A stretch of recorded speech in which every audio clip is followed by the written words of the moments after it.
Angka kasus positif COVID-19 di Kabupaten Pali sejauh ini sudah menunjukkan penurunan. Terlihat dari jumlah kasus terkonfirmasi positif yang kecil dalam beberapa pekan terakhir. Kendati jumlah penderita COVID-19 telah turun, namun jumlah penderita sejauh ini sebagian dari kalangan tenaga kerja di perusahaan.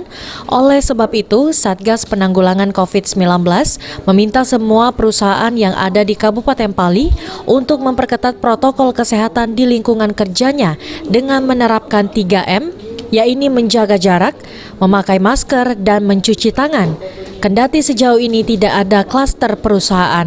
Ini yang secara kumulatif terkonfirmasi COVID-19 di Kabupaten Perkalapa Pegunungan ini sejumlah 433, namun yang masih diisolasi masih dalam perawatan ada 9 orang, 3 diisolasi di rumah sakit dan 6 orang isolasi mandiri.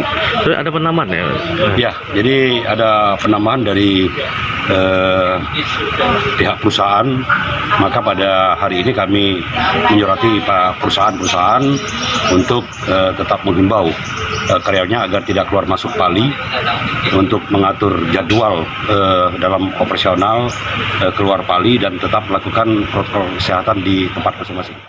Jumlah pasien positif COVID-19 Kabupaten Pali sejauh ini mencapai 433 orang, sisa isolasi mandiri 6 orang, dan 3 dirawat di Rumah Sakit Umum Daerah Pali.